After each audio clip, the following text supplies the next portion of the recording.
Let's begin with the latest vaccine news and the advice on who can receive the AstraZeneca vaccine. It is changing. Canada's Advisory Committee on Immunization says it can now be made available to anyone aged 30 and older.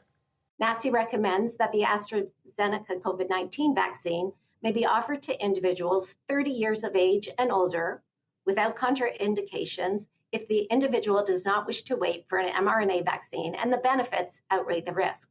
While VIT is a rare but very serious adverse event, COVID-19 is causing hospitalizations and deaths across Canada, and some jurisdictions, unfortunately, are experiencing devastating rates of illness and hospitalization, straining their capacity. In this context, balancing risks and benefits is absolutely essential to the public health response. This will not be the same in every jurisdiction. Let's bring in the CBC's Hannah Thibodeau and Megan Fitzpatrick. Hannah is in Yarmouth, Nova Scotia. Megan is in Toronto. Hannah, I want to start with you and these new recommendations from NACI about the AstraZeneca vaccine. Why the change? Vaccines work. We are hearing that from Dr. Theresa Tam, Canada's top doctor, saying that once vaccines start to get into arms, they are effective against the virus. So to have more access to a vaccine to even younger people will help. They say, though, that they were originally looking at 40. We know that some of the provinces, including Ontario, they reduced the number to 40 from 55. BC, Manitoba, Quebec lowered it to 45. But what this does, it gives access to the vaccine to more people. However, you did hear in that clip there as well that people can wait and choose an mRNA vaccine, the Pfizer or Moderna vaccine, if they want to. There have been rare blood clots in 4 people in Canada, but let's say the number of doses that have gone into the arms of Canadians, more than 1.1 million. So yes, it is rare, but they're also taking that into account, that people, if they feel they're in a place that is safer, that they can self-isolate, protect themselves, and wait for that mRNA vaccine, then they are permitted to do so. And also, if they're risk averse and concerned about the blood clot. But again, they're very rare blood clots. But then you did hear from Dr. Bonnie Henry, who is the Chief Public Health Officer in British Columbia, reminding people that the best advice still remains: the first vaccine available to you is the one you should take. Well, Megan, this comes as Ontario is seeing a blood clot case linked to the AstraZeneca vaccine. As Hannah pointed out, it's the 4th. What do we know about this one? The government sharing this news publicly this morning, Carol, saying it was a male in his 60s at the center of this case, who we don't know where in Ontario, but the statement saying he was treated for the condition and is recovering at home, and that no further details would be provided about the patient for privacy reasons.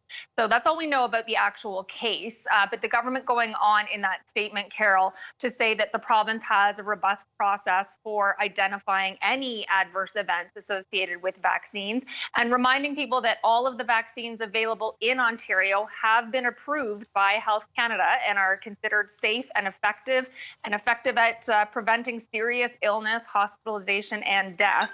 And the Ontario government saying the approved vaccines are the best way to protect your health and those around you, encouraging Ontarians to get vaccinated as soon as they're eligible, and obviously monitor your health after being vaccinated. And they say they will continue to use the vaccine for those, the AstraZeneca vaccine, offering it to people 40 and above. As Hannah mentioned, that's a change that was made just on Tuesday here in this province. That will not change given the report of this blood clot, and that will not change given the new advice from NACI either.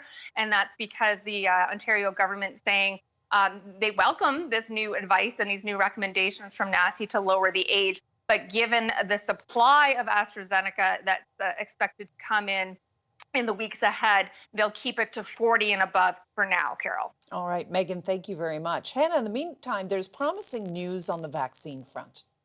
Yeah, absolutely. So we did hear in the press conference today that there will be boosters available to Canadians if that's needed. The Prime Minister announced that Pfizer will provide Canada, and this is secured, 35 million boosters next year, and 30 million the year after and continuing after that if it's needed, much like a flu shot potentially.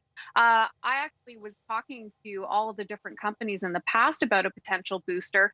The reason why they might need this, for two reasons. The first one being that maybe eventually the immunity will wear off. That's not likely, is what I'm told. The more likely scenario will be because they need to revamp the vaccine because of different mutations of it, like we're seeing around the globe. So in case that is to happen, Canada has now secured millions of doses if Canadians do need booster shots down the road. Pfizer says that it expects that a booster will be needed within 9 to 12 months. All right, Hannah, let's talk about the modeling that we saw this morning. Some good news, but also a warning from Theresa Tam to hold the line.